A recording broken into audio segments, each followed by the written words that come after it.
Humans have been preserving meat in sugar and honey for thousands of years, so today we're gonna try it with every type of meat. From whiskey bourbon brisket to agave syrup salmon to a lamb covered in jam, we'll find out if this technique deserves a place in modern cooking. It's like meat candy. Or if it should be left in the past. That is the worst I've ever eaten. Let's get started. First step, let's check on these meaty contenders. We have a beautiful whole salmon, tomahawk, pork ribs, gotta have a brisket, lamb leg, beef rib, Thanksgiving turkey, and a loaf of bread. Psych! Ham.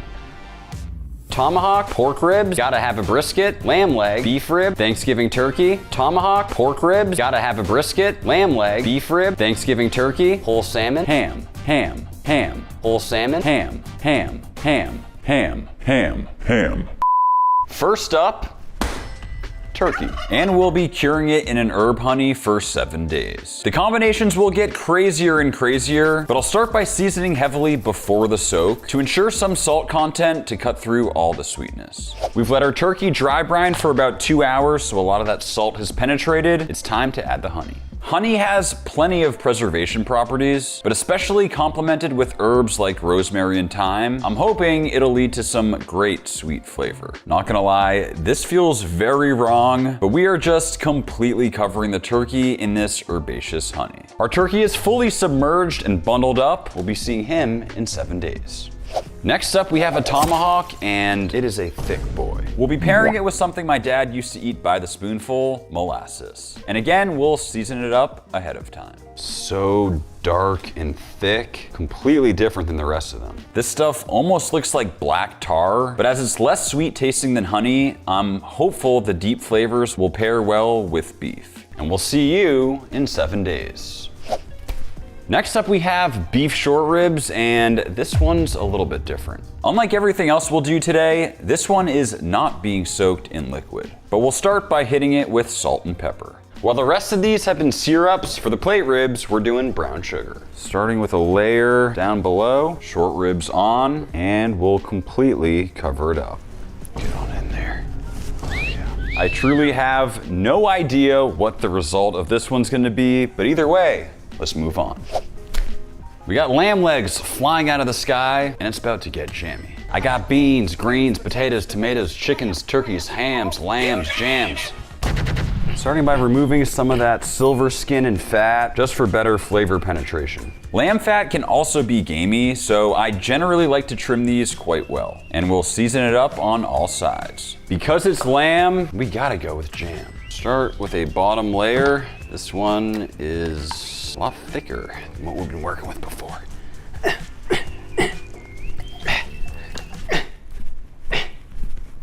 In with the lamb. This is very weirdly satisfying, almost soothing, you might say. And we'll be back in 7 days. Time for ham. This is going to be a truly hot honey baked ham. Speaking of hot honeys, hi Tibby. Tibby, God, oh, he just wants to.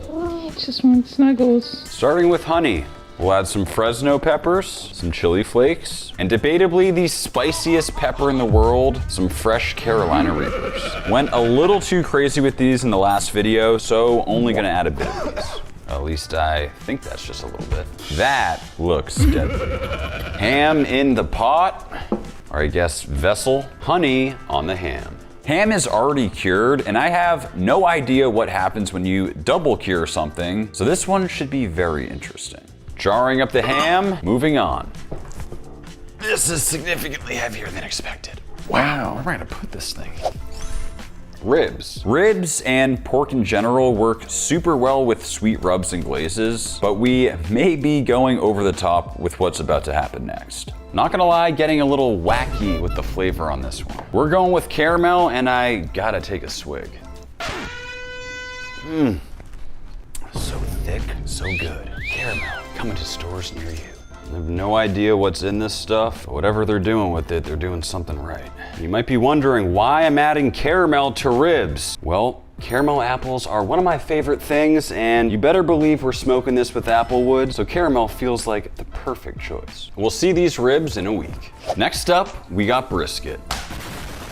Brisket is not something you generally see being sweet, so I went extra heavy with the salt on this one. And for this one, we have a flavor combination that I am super excited about. We'll start with maple syrup, next some bourbon, and a splash of vanilla extract. Beef, maple, and bourbon may just be the perfect flavor combination. And we'll completely cover the brisket until it is completely submerged.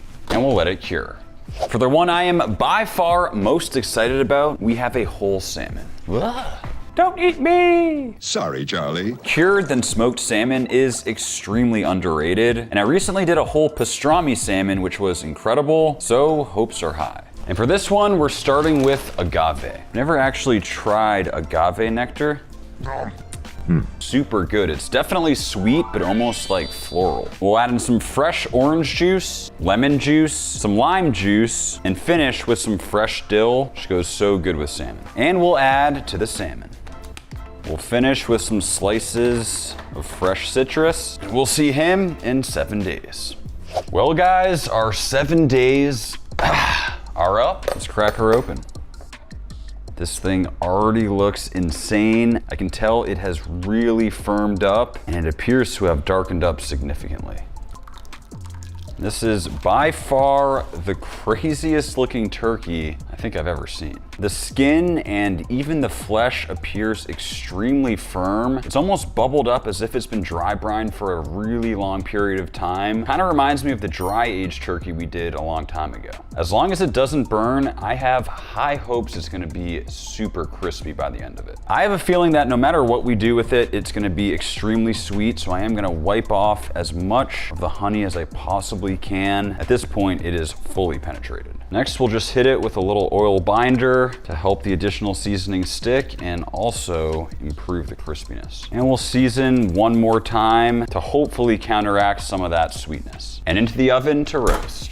And just like that, our turkey is done, and she is looking beautiful. It's definitely very caramelized, but certainly not burnt. We'll just break it down, and the breast still looks packed with flavor, and the skin kind of looks like crispy duck. I think we can all agree this is a beautiful looking turkey. That skin is looking so good. I like turkey more than chicken. Cheers.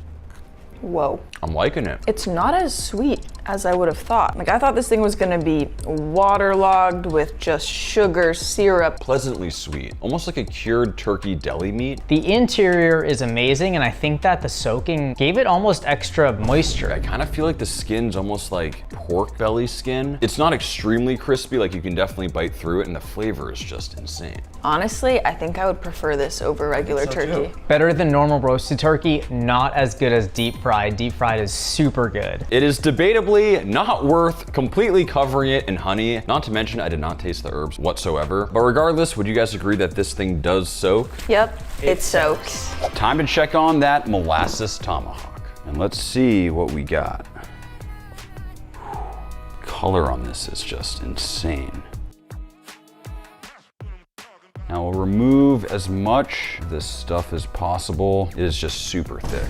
The steak itself is so firm, it weirdly feels like it's also been dry aged or like dry brined. We'll hit this with just a little more seasoning. It is a super thick steak. And onto the grill.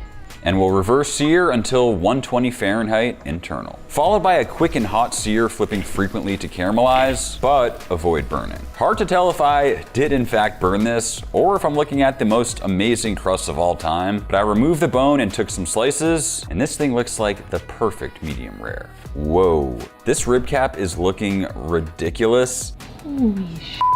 This might be the juiciest rib cap I've ever seen in my life. Whoa. Wow. That's crazy. I feel like I'm eating a super powerful burnt end right now. Yes, especially the cap. And also, can we just emphasize how juicy that cap got? It reminds me of a really nicely marinated steak tip. It's not that bitter molasses flavor that you might be used to when you just take a spoonful of it. Our dad used to do this when we were growing up. Still does. He'd just take a whole spoon and eat it and be like, do you want some? This is amazing. It doesn't taste like molasses. And I feel like that sugar on the outside side allowed the smoke from the grill to get soaked up by the steak. And the caramelization is just off the charts. I honestly want to try molasses now on other meats like skirt steak, flank steak, something like that. It soaks. It definitely soaks. It's like how to make low and slow barbecue without actually going low and slow. Go fast and last. Time to check on our beef short rib buried treasure. I got a jar of dirt, I got a jar of dirt, and guess what's inside it? And right off the bat, I can see there's a ton of moisture that's kind of risen to the top. And all that sugar down below kind of looks waterlogged. Let's see what we got. Wow, weirdly, it's like right above the meat, the sugar's turned white. Still brown on the exterior, but the shell covering it is now just white sugar. This one's just completely different than all the other ones we've done today. It is completely dry, almost more like it's been dry aged. Like it sort of has a pellicle to it. It definitely seems very thin as well. I'm gonna hit this with a little oil binder, and because of that intense sugar content, I'm gonna dust it with a little more seasoning. And onto the grill to smoke. And this is the result. Let them rest for about an hour, and I have to say it looks perfect. Went with no wrap, but still the bark is looking amazing. Zero burning, which I was a little worried about. And we'll give them a slice. Ooh, super tender. Oh, we got it squirted. It's kind of giving me ham texture. It almost became like a pastrami pull apart texture, more fibrous. It might be a little bit too rich adding that into plate ribs because they're already so rich on their own. Flavor-wise, I really enjoy it, and I really don't hate the texture either. I think I prefer this over a regular set of plate ribs. Usually it's just so fatty, and for some reason that cured aspect of it is cutting down on that super fattiness. And can we just do a little rewind? Now what was going on with the sugar? Well, brown sugar is white sugar plus molasses, right? It took the molasses out of it. It robbed the sugar of its molasses. I think I would prefer this to a normal one. Or does it berry? I think it varies. It varies. Next up, it is time for our lamb jam lamb, and I have no idea what to expect with this one. Let's see what we got here. Whoa, you can already tell the lamb is looking purple. Ugh. Slimy lamb. Smells stupendous. So normally I would remove all the excess on here, but I have a feeling that raspberry jam on a lamb leg is just gonna be phenomenal. So we're gonna leave it on and kind of use it as a binder. Hopes are very high with this one. Let's get it on the smoker. And after 3.5 hours over applewood, this is what she's looking like. And we'll take some nice thin slices. Without even tasting it yet, it definitely feels more firm, like it's been cured, but it still has a good amount of moisture and seems tender. It's time for a lamb jam. Yes. What am I tasting? Almost like an elevated pastrami or something. The jam, it really penetrated. It took out all the gaminess. It's tender. It's amazing. And that little bit of sweetness with it, and the texture is so good. That's what I think I'm shocked at most, is none of these things actually taste overly sweet. Practically using all that jam is not necessary, but like throw it in a bag, essentially marinate it in jam, and you're gonna have a good time. Could you use like grape juice or something like that instead to make it way more practical? I think I speak for all of us when I say that jam on lamb most certainly soaks. It has been 7 days.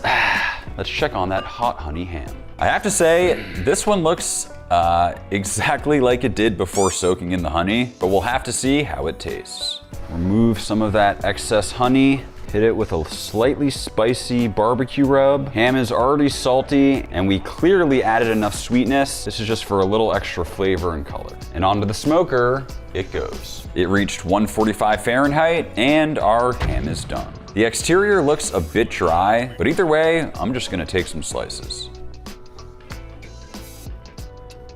Hot honey soaked honey baked ham. Dang.